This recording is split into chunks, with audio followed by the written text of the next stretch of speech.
అదే RTV app వార్తల్ని క్షణాల్లో చదివే అవకాశం ఉంటుంది. ఒక న్యూస్ పేపర్, ఒక టెలివిజన్ ఛానల్ మీ చేతుల్లో ఎప్పుడూ ఉంటాయి. ఆర్టీసీ సమ్మెకు పిలుపునిస్తా ఉన్నారు కార్మిక సంఘాలు.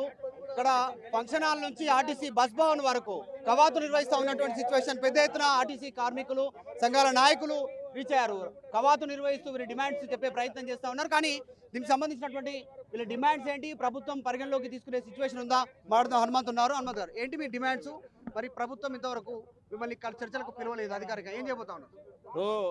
ఏదైతే టీఎస్ఆర్టీసీ ఉద్యోగులను ప్రభుత్వంలో విలీనం చేస్తామని, అదేవిధంగా యూనియన్లను అనుమతిస్తామని, ఏదైతే ఆర్థికపరమైన అంశాలు కొన్ని ఉన్నాయో అవి కూడా తీరుస్తామని, పే స్కేల్ చేస్తామని మేనిఫెస్టోలో కూడా పెట్టడం జరిగినది. సో 2018 మేనిఫెస్టో పెట్టింది, 2023 మేనిఫెస్టోలో కాంగ్రెస్ మరి పార్టీ పెట్టడం జరిగినది. అయితే గెలిచింది కూడా దాదాపు సంవత్సరం అవుతుంది. కాబట్టి తప్పకుండా ఏదైతే మీ పైన విశ్వాసం ఉండి కాంగ్రెస్ పార్టీకి పూర్తిగా అండగా ఉండి మేమందరం కూడా ఓట్లేసి మరి మిమ్మల్ని గెలిపించుకోవడం జరిగింది. కాంగ్రెస్ పార్టీ అధికారంలోకి వచ్చింది, చాలా సంతోషం వ్యక్తం చేస్తూ ఉన్నాం. రాష్ట్ర వ్యాప్తంగా ప్రజలు కూడా అనేక సంక్షేమ పథకాలు ఇస్తూ ఉన్నారు. కానీ ఆర్టీసీ ఉద్యోగులు కూడా మరి రోజుకు 16 గంటల వరకు డ్యూటీ చేస్తున్నటువంటి పరిస్థితి మీ అందరూ ఈరోజు రాష్ట్ర వ్యాప్తంగా ఆర్టీసీ కార్మికులను గుర్తించాల్సిన అవసరం ఉందని ముఖ్యమంత్రి గారికి విజ్ఞప్తి చేస్తా ఉన్నాం. ఎందుకంటే సంవత్సరంన్నర నుంచి కూడా మేము పొన్నం ప్రభాకర్ రాష్ట్ర రవాణా శాఖ మంత్రి గారికి తెలియజేస్తా ఉన్నాం, ఎండీ గారికి తెలియజేస్తా ఉన్నాం. కానీ అధికారులకు తెలియజేస్తున్నప్పటికీ కూడా ముఖ్యమంత్రి వరకు కూడా చేరలేదు అనేది మాకు స్పష్టంగా కనిపిస్తూ ఉంది. ఈరోజు ఈ యొక్క కార్మిక కవాతు కానీ లేకపోతే బహిరంగ సమావేశాలు ఏవైతే పెట్టామో వీటి ద్వారా ముఖ్యమంత్రి గారికి మా యొక్క ఆర్టీసీ సమస్యలు వెళ్తాయి. అదేవిధంగా మాకు పే స్కేల్ 2021 పే స్కేల్ లేదు, 2025 లేదు. అయితే కాంగ్రెస్ ప్రభుత్వం వచ్చినాక మాకు బాండ్ డబ్బులు వచ్చింది వాస్తవమే, ఒక పే స్కేల్ అయింది. కానీ ఏదైతే మాకు పనిభారం MTW యాక్ట్ ఏదైతే ఉందో రోజుకు మాకు 7.5 గంటలు సిటీలు చేయాలి, 8 గంటలు జిల్లాలో చేయాలి.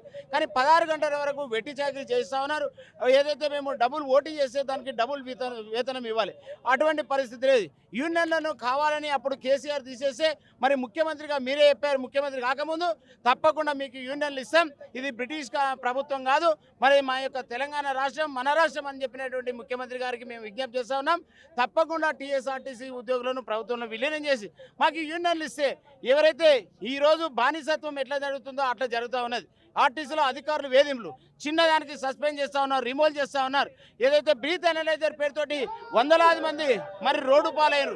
ఈ విధంగా రాష్ట్ర వ్యాప్తంగా అనేక ఇబ్బందులు గురై ఉన్నారు.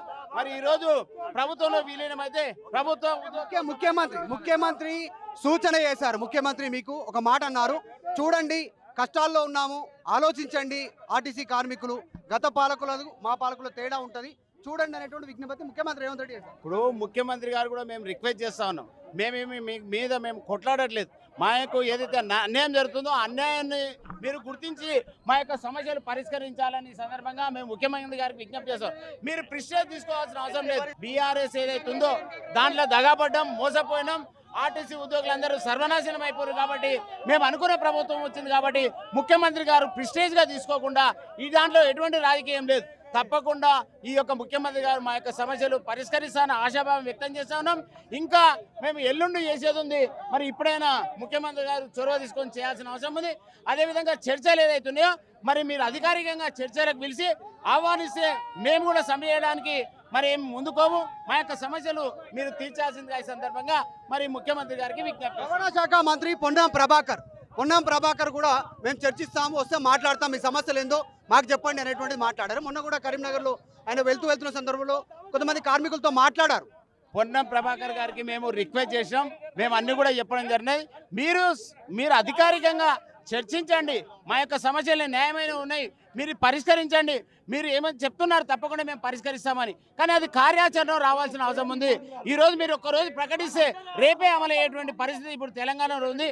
ముఖ్యమంత్రి గారు మీరు సవినయంతో మేము విజ్ఞప్తి చేస్తా ఉన్నాం, మీరు మా యొక్క సమస్యలను ఆర్టీసీ కార్మికులు ఏదైతే ఇబ్బంది పడుతున్నారో వాటిని తప్పకుండా మీరు తొలగించాల్సిన సందర్భంగా విజ్ఞప్తి చేస్తాం. పెద్ద ఎత్తున కార్మికులు ఎండి సజ్జనార్ కూడా ఉన్నారు కదా, ఆయన నుంచి ఏమైనా ఉందా మీకు సమాచారం? వీటన్నిటికీ కారకుడు సజ్జనార్ సార్. తక్షణమే ప్రభుత్వం అతనిపై చర్యలు తీసుకోవాలి. ఈ సమ్మెకు కారణమైనటువంటి ఎండి గారు మా ఆర్టీసీ కార్యక్రమం చాలా హింసించినాడు. మా కార్మికులపై బ్యాడ్ రిమార్కు మేనేజ్మెంట్కి చెప్పి ఆ ప్రభుత్వానికి చెప్పి మాకు ఏ పనులు కాకుండా ఈ సజ్జనార్ గారు చేసినారు. కాబట్టి తక్షణమే ఎండి గారిని తొలగించాలని డిమాండ్ చేస్తున్నాం. సజ్జనార్ గారికి జనరల్గా సాధారణంగా మంచి పేరు ఉంది, పోలీస్ శాఖ నుంచి వచ్చారు, గతంలో ఆయన అడ్మినిస్ట్రేషన్ విషయంలో. ఎందుకు మీరు ఆయన పైన ఆరోపణ చేస్తారు? మంచి పేరు ఉంది, వాస్తవము. మేము మాకందరం మంచి పేరు ఉందని, మంచి ఆఫీసులు వస్తుందని మేము అనుకున్నాం. కానీ అలా జరగలేదు. మా కార్మికుల ఎట్లయితే ఎన్కౌంటర్ చేసిండో ఇప్పుడు ప్రతి కార్మికుల్ని ఎన్కౌంటర్ చేసే పరిస్థితులు మా ఆర్టీసీ వర్కర్లు ఉన్నారు. కాబట్టి తక్షణమే ఎండి గారిని తొలగించి మా న్యాయమైన డిమాండ్లను సాధించేంత వరకు మేము పోరాడతామని ప్రభుత్వానికి ఏం రిపోర్ట్ ఇచ్చారు మీరు? రిపోర్ట్ వర్కర్లను ఇప్పుడు నానా రకాల ఇబ్బందులు పెడుతున్నాడు. ఈ మహాలక్ష్మి స్కీమ్ వచ్చిన తర్వాత ఎంతో మంది కండక్టర్లు బలిపశువు అయిపోయారు. కావున ప్రభుత్వానికి విజ్ఞప్తి చేస్తున్నాం, ఎండి తక్షణం తొలగిస్తే మా పరిష్కారం అన్నీ అవుతాయని మేము సూచిస్తున్నాం. రైట్, చూస్తా ఉన్నాం, స్లోగన్ చేస్తా ఉన్నారు. ఆర్టీసీ కవాతు నిర్వహిస్తా ఉన్నటువంటి సిచ్యువేషన్ ఉంది. కార్మిక కవాతు పేరిట టీజీఎస్ఆర్టీసీ జేఏసీ పేరిట వీళ్ళంతా ర్యాలీ స్టార్ట్ చేసినటువంటి పరిస్థితి ఉంది. వీళ్ళంతా కూడా ఆర్టీసీ భవన్ వరకు పెద్ద ఎత్తున ర్యాలీ నిర్వహిస్తూ ఉన్నారు. సో భారీ ఎత్తున కార్మికులు, కండక్టర్లు, డ్రైవర్లు, మహిళా ఉద్యోగినులు అంతా కూడా హాజరవుతా ఉన్నారు. వీళ్ళంతా కూడా వీరి డిమాండ్స్ కోసం అంతా కూడా ప్రభుత్వం చర్చలకు పిలవట్లేదు. ఈ అంశం పైన ప్రయత్నం చేద్దాం. మీరు ఏ డిపోలో పనిచేస్తారు? అంటే సమ్మెకు సిద్ధమవుతున్నారు కదా, మీరు రెడీగానే ఉన్నాం. ఏంటి, ఏం కోరుకుంటున్నారు మీరు? మాకు మేము వాళ్ళ మేనిఫెస్టోలో కాంగ్రెస్ పార్టీ అప్పుడు మేనిఫెస్టోలో పెట్టినట్టు మాకు ఏమేమి అవసరాలు ఉన్నాయో అవన్నీ తీర్చి మాకు మా అవసరాలు మాకు తీర్చి మా మేనిఫెస్టోలో చేసినట్టు గవర్నమెంట్లో విలీనం చేస్తా అన్నారు. ఇంకోటి మాకు యూనియన్ ఒకటి ఏర్పాటు చేస్తా అన్నారు. ఇంకోటి 2 పిఆర్సీలు ఉన్నాయి, అవన్నీ మాకు చేస్తే బాగుంటుందని. అవి చేయలేదు కాబట్టి మేనిఫెస్టోలో పెట్టినట్టు చేయలేదు కాబట్టి సమ్మె చేయడానికి సిద్ధంగా ఉన్నాం. ముఖ్యమంత్రి మొన్న సూచన చేశారు, అవునండి, ఆర్థికంగా ఇబ్బంది ఉంది చూడాలి అని. అవును. దానిపైన మీరు ఏం చెప్తారు? అదే ముఖ్యమంత్రి గారు మాకు హామీ ఇచ్చారు సార్, గవర్నమెంట్లో విలీనం చేస్తాం, మన ప్రభుత్వం రాగానే మీకు సమస్యలు అనేది రెట్టిఫై కాకుండా మీకు ఉన్న సమస్యలు కాకుండా లేనివి ఇచ్చి మేము ఆర్టీసీని ఆదుకుంటామంటున్నారు. ఓకే, ఆర్టీసీని ఆదుకుంటామన్నారు. ఏ విధంగా ఆదుకుంటాం అనుకుంటున్నారు? ఒకవేళ ఆదుకుంటే రేపు జరగబోయేటువంటి సమ్మెను మీ వంతుగా మీరు ఇచ్చిందే మేము సమ్మె చేస్తామంటలేము. మీరు ఏదైతే హామీలు ఇచ్చారో ఆ హామీలను నెరవేరిస్తే మేము సమ్మెకు పోమంటున్నాము. మేము సమ్మె చేయడానికి కూడా సిద్ధం లేము. మీరు ఇచ్చిన హామీలనే అడుగుతున్నాం తప్ప వేరే ఏం అడుగుతలేము. మీరు చేస్తా అన్నవి చేస్తే మేము సమ్మె చేయమంటున్నాం కూడా. సో దానివల్ల మేము ఈ సమ్మె చేయాలని మాకు కూడా లేదు. మీరు ఇచ్చినటువంటి సలహా ఏదైతే ఉందో అది మంచిగా ఇచ్చారు. సో ఇప్పటికైనా మీరు మమ్మల్ని చర్చలకు పిలిచి మీరు ఇస్తా అన్నటువంటి వాటి మీద ఆర్థికపరమైన అంశాలు అవసరం లేదు, ఆర్థికంగా లేనివి కూడా చేసుకొని మీరు ఇస్తే కూడా మేము తీసుకోవడానికి సిద్ధంగా ఉన్నాము. సో దానివల్ల మేము చేస్తా అన్న సమ్మె కూడా వెనక తీసుకోవడానికి సిద్ధంగా ఉన్నాము. మా నాయకులు కూడా చర్చలు జరుపుతానికి సిద్ధంగా ఉన్నారు. కాబట్టి మీరు ఏదైతే మాకు ఇచ్చారో హామీలను ఆ హామీలనే అమలు చేయమంటున్నాము. సో అంతకన్నా గొంతమ్మ కోరికలు అయితే మేము కోరటం లేదు. కాబట్టి కొత్త సమస్యలు మాకేం లేవు, ఇచ్చిన హామీలను మాకు అమలు చేస్తే చాలని చెప్పి మా కార్మికులు ఈరోజు వేలాదిగా ఇక్కడికి వచ్చి మేము తండాలుగా ఇంకా రానికి సిద్ధంగా ఉన్నారు. దాన్ని ఇంకా కూడా ముందుకు తీసుకెళ్ళడానికి కూడా సిద్ధపడుతున్నారు. కాబట్టి మీరే చొరవ చూపి మా యొక్క కార్మికులను సమ్మె వైపు మొగ్గు చూపకుండా చేస్తే మేము ధన్యవాదాలు చెప్తూ మీ యొక్క ప్రభుత్వానికి మరొకసారి రిక్వెస్ట్ చేస్తున్నాము. చూస్తూ ఉన్నాం, ఆర్టీసీ కార్మికులంతా కవాతు నిర్వహిస్తూ ఉన్నారు. ఇక్కడ నుంచి డైరెక్ట్గా ఈ ఆర్టీసీ కళ్యాణ మండపం నుంచి బాగ్లింగంపల్లి నుంచి ఇటు నుంచి డైరెక్ట్గా ఆర్టీసీ బస్ భవన్ వరకు ర్యాలీ నిర్వహిస్తూ ఉన్నటువంటి సిచ్యువేషన్ ఉంది. వీళ్ళంతా కూడా డిమాండ్ చేస్తూ ఉన్నారు, మా సమస్యల్ని పరిష్కరించాలి, మమ్మల్ని యాక్సెప్ట్ చేయాలి, కాంగ్రెస్ వాళ్ళ మేనిఫెస్టోలో పెట్టినటువంటి అంశాలన్నింటినీ నెరవేర్చాలన్నటువంటి డిమాండ్ చేస్తూ ఉన్నారు. చూస్తున్నాం ఆర్టీసీకి సంబంధించినటువంటి అన్నలు ఉన్నారు, కార్మికులు. అన్న ఏం చెప్తారు? ఏం చెప్తారు కవాతు? గవర్నమెంట్లో కలపాలని కోరుకుంటున్నాం సార్. చాలా ఇబ్బందులు అవుతున్నాయి ఆర్థికంగా. 2 పిఆర్సీలు రావాలి సార్, ఇప్పుడు 1 కాదు 2 కావాలి. ఆర్థిక భారం ఉంది రాష్ట్ర ప్రభుత్వం మీద అనేటువంటిది ముఖ్యమంత్రి చెప్తా ఉండు. ఆర్థిక భారం ఉంది అనేటువంటిది ముఖ్యమంత్రి చెప్తా ఉన్నారు, చెప్తానే ఉన్నారు. మాకు గవర్నమెంట్లో విలీనం చేయండి చాలు. గవర్నమెంట్ వచ్చినా అదే చెప్తుంది ఆర్థిక భారం అని, కానీ ఈ గవర్నమెంట్ కూడా చేస్తామని చెప్పింది చేస్తున్నారు. ఉచిత బస్సు పెట్టారు మహిళలకు, దాని ద్వారా ప్రభుత్వం నుంచి కూడా పెద్ద ఎత్తున దాని వల్ల మాకు చాలా ఇబ్బందులు అవుతున్నాయి. ఉచిత బస్సు పెట్టడం వల్ల మాకు చాలా ఇబ్బందులు అవుతున్నాయి. వర్క్ భారం పెరిగిపోయింది బాగా. దానివల్ల మీకు ఆదాయం కూడా వస్తుంది, ఆదాయం వస్తుంది, రావట్లేదు కాదు, మాకు పని భారం కూడా పెరిగిపోయింది బాగా. పని భారం పెరిగిపోయింది. తర్వాత మాకు రావాల్సిన బకాయిలని ఇస్తే బాగుంటుంది. రావాల్సిన పిఆర్సీలు తర్వాత మాకు విలీనం చేయాలని పడుతున్నాం అంతే. మంత్రి పొన్నం ప్రభాకర్ గారు కూడా మొన్న ఉద్యోగుల సమస్యలు ఏమున్నాయో వింటామంటున్నారు, మీరు ఆయనతో మాట్లాడొచ్చు కదా. అయితే ప్రభుత్వం కార్మిక సంక్షేమ పక్షపాతిగా ఉంటే చాలా మంచిది. ఆర్టీసీ కార్మికులు ప్రజల కొరకు సేవ చేస్తున్నారు. కార్మికుల సంక్షేమం కూడా ప్రభుత్వం చూసుకోవాల్సిన అవసరత ఎంతైనా ఈరోజు ఉంది. ఈరోజు మాకు కొత్త బస్సులు కావాలా, అలాగే ఆర్టీసీ కార్మికులకు కొత్త పే స్కేల్ కూడా చేయాల్సిన అవసరం ఉంది. ఆ విధంగా ప్రభుత్వంలో విలీనం చేయాల్సిన అవసరం కూడా ఉంది. ఏంటి అన్న మంత్రులు చెప్తా ఉన్నారు, ముఖ్యమంత్రి చెప్తా ఉన్నారు ఆర్థిక భారం ఉంది కాస్త సహకరించండి అనేటువంటిది డైరెక్ట్గా రాష్ట్ర ముఖ్యమంత్రి రిక్వెస్ట్ చేస్తూ ఉన్నారు కదా మీరు. ఇప్పుడు ప్రధానంగా ఆర్థిక భారం అనేది ప్రతి ప్రభుత్వాల మీద ఉంటుంది. అది సామాజిక బాధ్యత. అన్ని వర్గాల యొక్క సమస్యల్ని పరిష్కరించడం ప్రభుత్వం అంటేనే వీళ్ళందరి సమస్యలు పరిష్కారం చేయాలి. కానీ అందరి సమస్యలు పరిష్కరిస్తున్నా ఆర్టీసీ కార్మికుల సమస్యలు ఎందుకు పరిష్కరించలేరు? ప్రతి ఒక్కరి నోట కూడా ఏమొస్తుందంటే ఆర్టీసీ కార్మికులు బాగా కష్టపడతారు వీళ్ళు అని చెప్తారు. అయితే ఇప్పటికీ 2 పే స్కేళ్ళు పెండింగ్లో ఉన్నాయి. అట్లానే కనీసం ఒక 8 DAలు పెండింగ్లో ఉన్నాయి. వీటికి అన్నింటికి మించి MTW act, motor vehicle act ఏదైతే ఉన్నదో ఆ యాక్ట్ ప్రకారాన్ని మొత్తం ఉల్లంఘించి కార్మికులను కట్టుబానిసలుగా చేస్తున్నారు. లీవ్ రెగ్యులేషన్స్ ఇక్కడ పనిచేయట్లేదు. మరి ఎలాంటి మీ డిమాండ్స్ ఏంటి? ఇప్పుడు కేవలం డిఏలు పెండింగ్ ఉన్నటువంటి బకాయిలే కాకుండా మీ ప్రధాన ఇంకా డిమాండ్స్ వర్కింగ్ కండిషన్స్, ఆర్థికమైన డిమాండ్లతో పాటు వర్కింగ్ కండిషన్లను మెరుగుపరచాల్సినటువంటి అవసరం ఉన్నది. ఏదైతే చట్టబద్ధంగా 8 గంటలకు 7:30 గంటల యొక్క షెడ్యూల్ ఏదైతే ఉండాలనో దాన్ని అమలు చేయాలి. ఇప్పటికీ గత నేషనల్ మజ్దూర్ యూనియన్ రామ్మోహన్ రావు గారి నాయకత్వంలో ఉన్నప్పుడు జరిగినటువంటి అగ్రిమెంట్లు ఇప్పటికే అమల్లో ఉన్నాయి. ఎగ్జిస్టింగ్ సర్క్యులర్స్, అవి ఒప్పందాలు. ఈ ట్రైపార్టీ అగ్రిమెంట్స్ను ఎందుకు అమలు చేస్తలేరు? అవి అమల్లో ఉన్నాయా లేదా అనేది ప్రభుత్వం తేల్చి చెప్పాలా. ఒకటి ట్రేడ్ యూనియన్ యాక్ట్ 1926 ప్రపంచవ్యాప్తంగా ఏదైతే జరుగుతున్నదో మరి ఈ ఆర్టీసీకి వచ్చే వరకు ఈ సంఘాల పట్ల ఎందుకు వీళ్ళు నిర్లక్ష్యం వహిస్తున్నారు? కార్మికులు ఎంటర్టైన్ చేస్తలేరు. వీళ్ళు గుమిగూడితేనే వాళ్ళ గుండెలో గుబులు పుడుతుంది. ఎందుకంటే ఇక్కడ మండుతున్న అగ్నిగోళం ఇక్కడ ఆర్టీసీ కార్మికుల యొక్క సమస్యలు ఏవైతే ఉన్నాయో ఇవి చాలా తీవ్రమైనటువంటి సమస్యలు. వీళ్ళను పని భారంతో కొన్ని యూనియన్లు వస్తలేవు, కొన్ని యూనియన్లు సమ్మెకు సిద్ధంగా లేవని తెలుస్తూ ఉంది. మరి మీరు కార్మికులంతా యూనియన్లను పక్కన పెట్టి అంతా సిద్ధంగా ఉన్నారా? సమ్మెకు పోతారా? సమ్మె పోవడానికి కార్మికులు అందరూ 100% ఉన్నారు. మరి యూనియన్లు కొన్ని ఇప్పుడు అశ్వత్థామరెడ్డి, కమలాసన్ రెడ్డి వీళ్ళు కొంతమంది వీళ్ళు రావట్లేదు కదా. వాళ్ళతో కార్మికులు సరైన కార్మికులు లేరు. వాళ్ళు యూనియన్ నాయకులు మాత్రమే ఉన్నారు, కార్మికులు తక్కువ ఉన్నారు. వాళ్ళతో కార్మికులు అనేది లేరు. ఇప్పుడైతే ఏదైతే సమ్మెకు మద్దతు ఇచ్చిందో వాళ్ళు మాత్రం కమిటీ ఉంది, వాళ్ళతో కార్మికులు అంతా ఉన్నారు, వెనుకున్నారు. కార్మికుల ప్రధానమైన సమస్య ఏమిటంటే ప్రభుత్వం విలీనం చేయాలని కోరుకుంటున్నారు. ఆర్థికపరమైన సమస్యలు ఉంటే తర్వాత ఇది తీర్చవచ్చు ప్రభుత్వం. ముందు ప్రభుత్వం విలీనం చేయాలనేది కార్మికుల ప్రధాన డిమాండ్. అలాగే కార్మికుల ఉద్యోగ భద్రత, పని గంటలు తగ్గించాలి, యూనియన్లు అనుమతించాలి ఆర్టీసీలో. ఇది పని గంటలు తగ్గించాలి, ఆర్థిక భారం అవుతుంది, దాన్ని పెండింగ్లు అన్నీ ఉన్నటువంటి అన్ని క్లియర్ చేయాలి అనేటువంటి డిమాండ్ చేస్తూ ఉన్నారు పెద్ద ఎత్తున ఆర్టీసీ కార్మికులంతా కూడా. మీరు ఎక్కడ ఏ డిపోలో చేస్తారు? ఎన్ని సంవత్సరాలు చేస్తారు? మీకు కింద ఏం పని? కుక్కట్పల్లి డిపో 18 సంవత్సరాలు చేస్తున్నాం. మాకు కార్మికుల యొక్క ఇవన్నీ సమస్యలన్నీ పెండింగ్లో పడిపోతున్నాయి. ప్లస్ మాకు ఆర్టీసీలో విలీనం కావాలి మెయిన్. అది అయిందంటే మాకు ఇక అన్నీ అయిపోయినట్టే. తర్వాత యూనియన్ దాని తర్వాత అవేస్తాం. నమ్మకం ఉందా ప్రభుత్వం చేస్తుంది? తప్పకుండా నమ్మకం ఉందండి. ఎందుకంటే మేము ఆర్టీసీ కార్మికులుగా 46,000 మంది మేము కార్మికులు కాంగ్రెస్ నమ్మి మేము ఓట్లు వేయడం జరిగింది. మాకు చేస్తారనే నమ్మకం రేవంత్ రెడ్డి గారి మీద ఉంది. కాబట్టి మేము ముఖ్యమంత్రిగా గెలిపించుకున్నాము.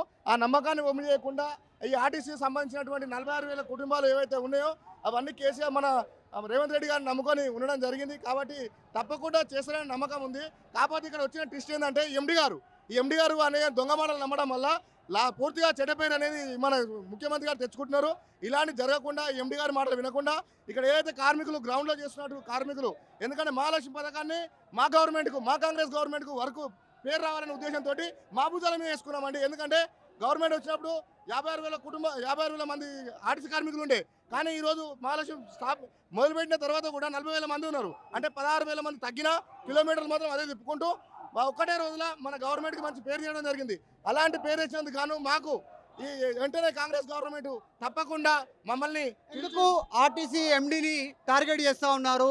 ఆర్టీసీకి సంబంధించిన కార్మికులు ఇందాక కూడా ఒక అతను మాట్లాడుతూ మీ ఉద్యోగులు అదే మాట్లాడారు. ఎందుకు సజ్జనార్ టార్గెట్ చేస్తాం? సజ్జనార్ సారు రాకముందుకు ఆర్టీసీలో సస్పెన్షన్లు ఎన్ని ఉన్నాయి, సజ్జనార్ సార్ వచ్చిన తర్వాత సస్పెన్షన్ ఎన్ని పెరిగినాయి? అందరినీ ఎన్కౌంటర్ చేస్తున్నారండి, అందరినీ సస్పెన్షన్ రిమూవ్ చేస్తున్నారు. ట్విట్టర్ తోటి కంప్లైంట్ ఇచ్చుకుంటే సస్పెండ్ చేస్తున్నాడు. ఇది ఎంతవరకు కరెక్ట్ అండి? ట్విట్టర్ ద్వారా ఏ డిపార్ట్మెంట్లో లేదు, ట్విట్టర్ కాంప్లైంట్ ద్వారా సస్పెండ్ చేయడం. కానీ ఇక్కడ ఈ గవర్నమెంట్ అనే ఈ యొక్క ఎండి వచ్చిన తర్వాతనే ఉంది. కాబట్టి తక్షణమే ఎండి గారిని మార్చినట్లయితే ఆర్టీసీ కుటుంబాలు అనేది బాధ నుంచి విముక్తి కలిగిన వాళ్ళు అవుతారు. మమ్మకు చాలా ఘోరంగా పరిస్థితులు ఉన్నాయి. ఎందుకంటే 10 గంటలు, 14 గంటలు, 15 గంటలు, 16 గంటలు వర్క్ చేస్తున్నాం. మేము మాలసీమ పథకాన్ని భుజాన వేసుకొని గవర్నమెంట్కి మంచి పేరు ఇస్తున్నాం. అట్లయినా మమ్మల్ని పట్టించుకోకుండా సస్పెండ్ చేయడము, రిమూవ్ చేయడము. హాస్పిటల్ ఒకటండి, ఇక్కడ ఉంటే డ్యూటీలో ఉండు, లేదంటే తారనాక హాస్పిటల్లో ఉండు. లీవ్ లేదు, లీవ్ దొరకదు. డబుల్ డ్యూటీ చేస్తే లీవ్ ఇస్తారు. లేదంటే నీకు ఆరోగ్యం బాగాలేకపోతే హాస్పిటల్లో వండుకోవాలి, లేదంటే డ్యూటీలో ఉండాలి. మరి ఎట్లా అండి, ఎలా ఉంటారు? 15-16 గంటలు పనిచేసే వాళ్ళు ఒకవేళ మనకు ఆరోగ్యం బాగాలేకపోతే అన్ఫిట్ చేస్తున్నారు. పని భారం ఎక్కువగా ఉంది. పని భారము 14 నుంచి 16 గంటలు ఉందండి. ఒక డ్రైవర్ యాక్సిడెంట్, ఇప్పుడు రోడ్ల మీద యాక్సిడెంట్ ఎన్ని అవుతున్నాయి చూడండి.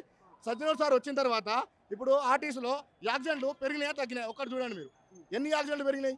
ఎందుకంటే 10 గంటలు ఓవర్గా 10 గంటలు పెరిగినాయి కాబట్టి ఆ 10 గంటల మీద వర్క్ లోడ్ పెరిగి నిద్ర లేకుండా డ్యూటీలు చేయడం ద్వారా యాక్సిడెంట్లు అవుతున్నాయి రోడ్ల మీద. అదేవిధంగా మహాలక్ష్మి పథకం తెచ్చారు. మహాలక్ష్మి తెచ్చిన తర్వాత ఇంతకుముందుకు కండక్టర్ బస్ చెకింగ్ అయ్యేది. బస్ చెకింగ్ అయినప్పుడు 40 మంది 50 మంది ఉన్నా కానీ మనకు కేసు రాకుండా ప్యాసింజర్కే రాసేవాళ్ళు. ఈరోజు ఆధార్ కార్డు లేకున్నా, లేకుంటే ఈ ప్యాసింజర్ ఏదైనా టికెట్ కూడా కొట్టుకున్నా కండక్టర్ మీద కేసు రాసిపోతున్నారు. అంటే బస్ ఎక్కితే టీటీఏలు కండక్టర్ దొంగలాగానే చూస్తున్నారు తప్ప ఒక కండక్టర్ ఒక ఉద్యోగులాగా చూడట్లేదు. చాలా ఘోరమైన పరిస్థితులు ఉన్నాయి. ఈరోజు రోడ్డు మీద కారణం ఇట్లా ఆ పరిస్థితుల వల్లనే 10 గంటలు పెరిగినాయి. మాకు 56,000 మంది చేసే వర్క్ కేవలం 40,000 మంది మాత్రమే మేము చేసుకుంటూ ఈ పని భారం తట్టుకోలేకనే రోడ్ల మీదకి రావడం జరిగింది. మాకు వెంటనే అండి సమ్మె కన్ఫామా? రేపు ఇప్పుడు ఈ రోజు మీరు 7వ తారీఖు నుంచి సమ్మె అంటారు, అంటే 6వ తారీఖు అర్ధరాత్రి నుంచి, అంటే 7 నుంచి సమ్మె.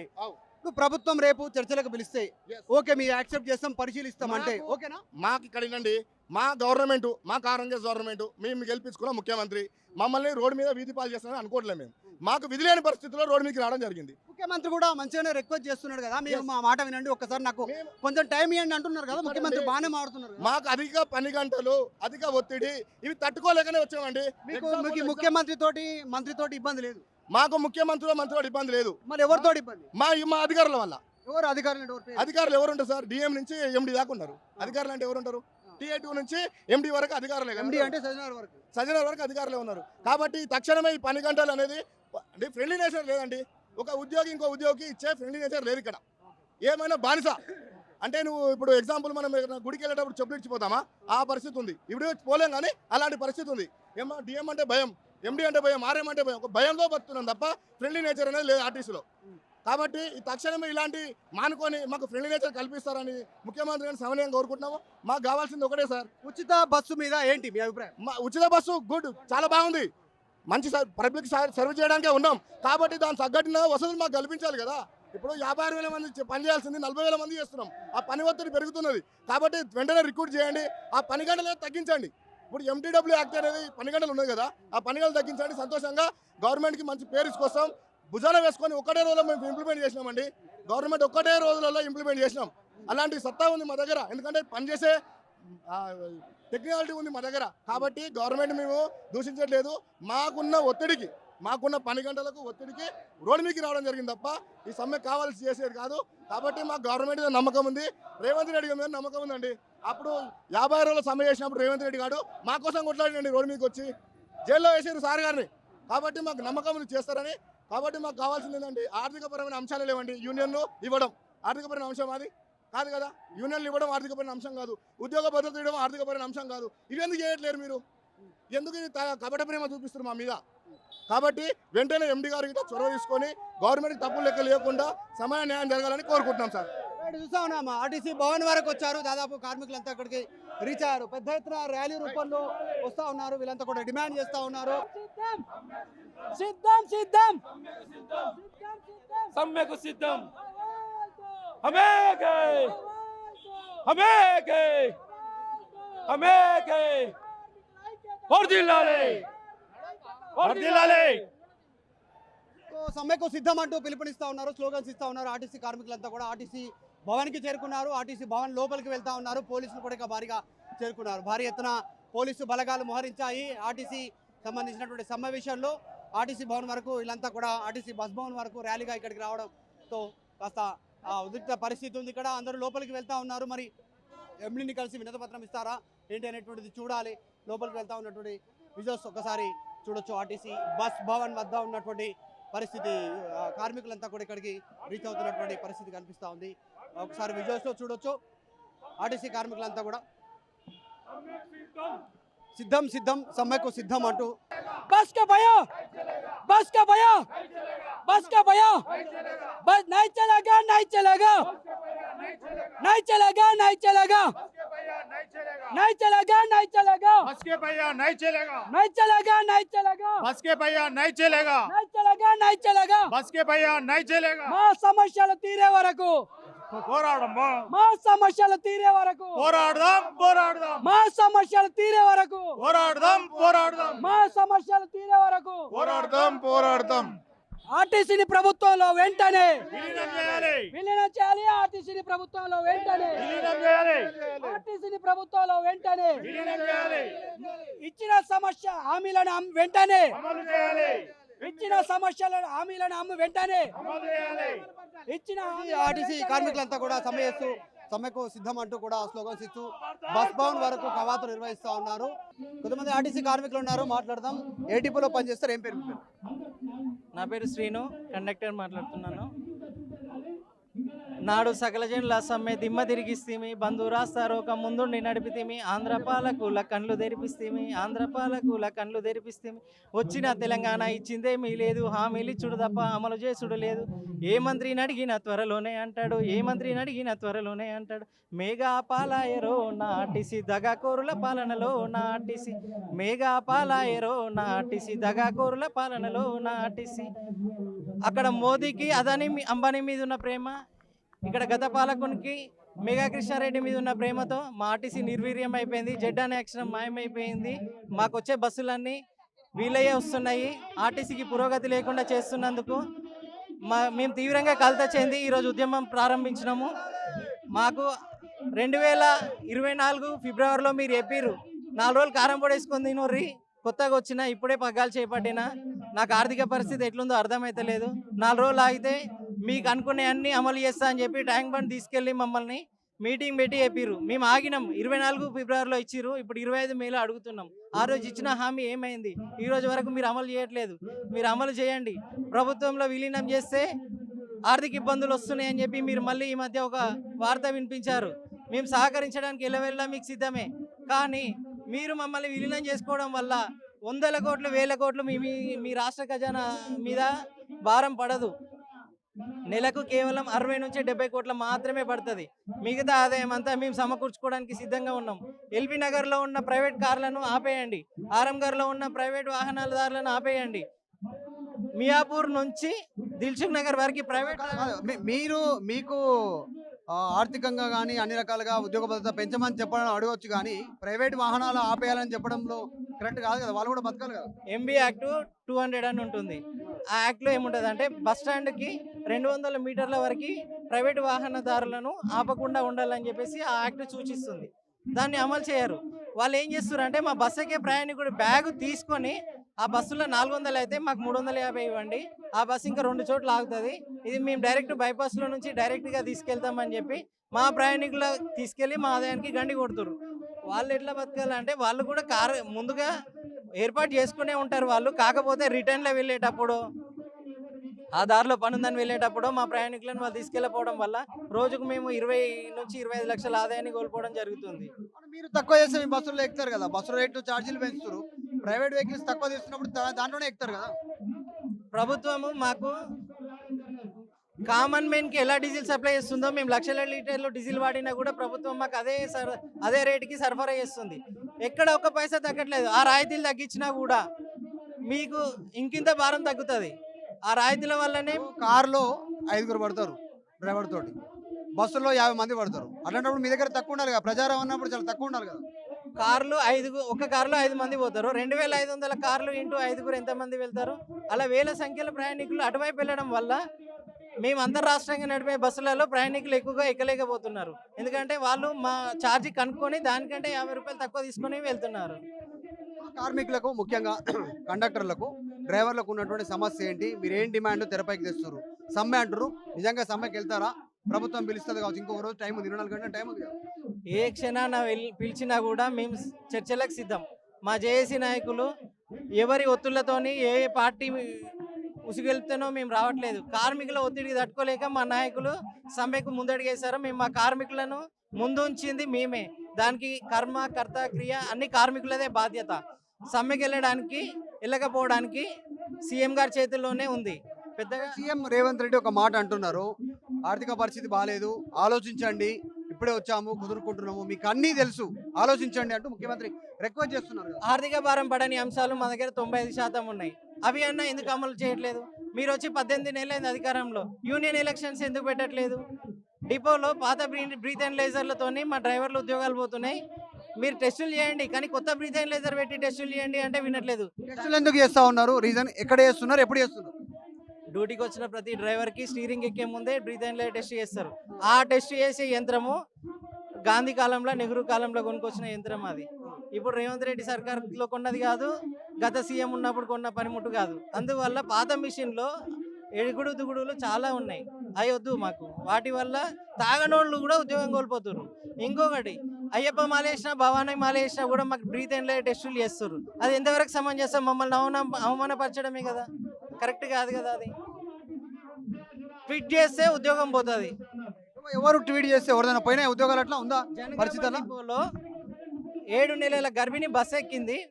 డ్రైవర్ అని అంటాడు వెనక కూర్చున్న మహిళా ప్రయాణికురాలని, అమ్మ గర్భిణి వచ్చింది, మీ సీట్ ఇవ్వండి అమ్మ అని అంటే ఆమె ట్వీట్ చేసింది, నా ఆత్మగౌరవం 40 మంది 50 మంది మధ్యలో ప్రయాణికులలో దెబ్బతీసే విధంగా డ్రైవర్ వ్యవహరించిండని చెప్పి ట్వీట్ చేసింది. ఎవరు ఆ సీటు కూర్చున్న మహిళ నిండు గర్భిణి నిల్చుంది, మీరు లేచి ఆ సీట్ ఇవ్వండి అని డ్రైవర్ గారు రిక్వెస్ట్ చేసిండు. మంచిదే కదా, అది మంచి పనే కదా. అది మంచి పనికి ఒక మహిళా అధికారి ఆ డ్రైవర్ సస్పెండ్ చేసింది. మహిళా అధికారికి అవగాహన ఉంటుంది కదా నిండు చూలాలు ఎలా ప్రయాణం చేయగలుగుతుందని. తెలిసిన మహిళా ఆఫీసరే ఆ ఉద్యోగాన్ని హైదరాబాద్ పోయి జనగామకు వచ్చే లోపల ఉద్యోగం పోయింది ఆ డ్రైవర్ గారిది. అంత వేధింపులు ఉన్నాయి మా దగ్గర. అంటే ఇది ట్వీట్ చేశారా ఇట్లా జరిగిందని? ట్వీట్ చేసింది ఆ ప్రయాణికురాలు. ట్వీట్ చేసే ఎంక్వైరీ లేదు, నిజమా అబద్ధమా తెలియదు. నిజమా అబద్ధమా అవసరం లేదు. ఆ ట్వీట్ చేసిన వెంటనే ఉద్యోగం పోయింది. ఆయన జనగామ నుంచి హైదరాబాద్కి వచ్చిండు, హైదరాబాద్ నుంచి జనగామ పోయి సస్పెండ్ అయ్యి ఇంటికి కూర్చున్నాడు. మళ్ళీ తర్వాత మేము పోరాటాలు చేసి ఒకరోజు డిపో మొత్తం బంద్ పెట్టి ఇబ్బంది పెట్టి మేనేజర్ని రిక్వెస్ట్ చేస్తే అప్పుడు ఉద్యోగం ఇచ్చిర్రు ఆయనకి. అదే చేయకుండా మేము అతను ఎవరికి చెప్పుకోకుండా అలాగే ఉండి కుమిలిపోయినట్లయితే ఆయన ఉద్యోగం పోయేది, ఇంట్లో కూర్చునేవాడు. అతని ప్రమేయమే లేదు, అతని తప్పు 1% కూడా లేదు. మహిళా అధికారికి నిండు చూలాలకు సీట్లు ఇవ్వలేదు అన్న కారణంతో కూడా ఉద్యోగం బిగిరంటే మా దగ్గర వేధింపులు ఏ స్థాయిలో ఉంటాయో మీరే అర్థం చేసుకోవాలి. ఇప్పుడు మహాలక్ష్మి స్కీమ్ కింద ఉచిత బస్సు ఉంది మహిళలకి. ఈ స్కీమ్ కి సంబంధించి మీరు ఏమైనా ఫేస్ చేస్తున్నారా ప్రాబ్లమ్స్? నిజంగానే ఇందాక అన్నారు సీట్ ఇవ్వమన్నందుకు ఉద్యోగం పోయిందని, ఇంకేమైనా ప్రాబ్లమ్స్ ఫేస్ చేస్తారా? వాస్తవానికి తెలంగాణ రాష్ట్రానికి కావాల్సింది 25,000 పైచీలకు బస్సులు కావాలి. అంతమంది 25,000 బస్సులలో ట్రావెల్ చేసిన ప్రయాణికులందరినీ 9,500 బస్సులలో కుక్కి తీసుకెళ్ళకపోవడం వల్ల డ్రైవర్లు తీవ్రమైన పని ఒత్తిడికి, ప్లస్ 1 లీటర్ డీజిల్ కంటే కాలాల్సిన కిలోమీటర్ల కంటే మీరు ఎక్కువ కాలుస్తున్నారు అంటారు. కాలుతుంది. ఒక కార్లో 5 ప్రయాణికులు వెళ్తే 1 మైలేజ్ ఇస్తుంది, 10 మంది ప్రయాణికులు ట్రావెల్ చేస్తే 1 మైలేజ్ ఇస్తుంది. బస్సులో కూడా 50 సీట్లు ఉంటాయి. 50 సీట్లతో ప్రయాణం చేసిన బస్సు 1 మైలేజ్ ఇస్తుంది, 150 మందితో ప్రయాణం చేసిన బస్సు 1 మైలేజ్ ఇస్తుంది. అయినా కూడా మాకు అవన్నీ సంబంధం లేదు. మేము పెట్టిన డీజిల్ మైలేజ్ మీరు తీసుకురావాల్సిందే. మేము పెట్టిన రెవెన్యూ క్యాష్ కూడా మహిళా ప్యాసింజర్లు ఎక్కువ ఎక్కినప్పుడు కొంత క్యాష్ తగ్గుతుంది, లిక్విడ్ క్యాష్. మాకు అది సంబంధం లేదు. మాకు లిక్విడ్ క్యాష్కి ఒక టార్గెట్, మహిళా ప్యాసింజర్లకు ఒక టార్గెట్ అని కూడా వేధింపులు ప్రతి క్షణము దొంగలాగా దోషులాగా కార్మికులను వేధిస్తున్నారు. కార్మికులు అంటే ట్వీట్ చేస్తే కూడా ఉద్యోగం పోతుంది అనేటువంటిది చేశారు. నిండు గర్భిణికి సీట్ ఇవ్వమని ఒక డ్రైవర్ రిక్వెస్ట్ చేస్తే ఇంకో మహిళ ట్వీట్ చేసింది, నా ఆత్మగౌరవాన్ని డ్రైవర్ దెబ్బతీస్తారనేటువంటిది. సో ఆ ట్వీట్ ఆధారంగా డ్రైవర్ ఇంటికి వెళ్ళేలోపు సస్పెండ్ అయిపోయాడు. ఇది మా పరిస్థితి, ఈరోజు ఉద్యోగ భద్రత లేదు అనేటువంటి ఒక ఆర్టీసీ కండక్టర్ చెప్తా ఉన్నారు. వీడియో జాఫర్తో మధు మార్కెట్కర్, ఆర్టీసీ బస్ భవన్. మరిన్ని వీడియోస్ కోసం ఛానల్ ని సబ్స్క్రైబ్ చేయండి. లేటెస్ట్ అప్డేట్స్ కోసం వాట్సాప్ ఛానల్ ని ఫాలో అవ్వండి. ఆ లింక్ డిస్క్రిప్షన్ లో ఉంది.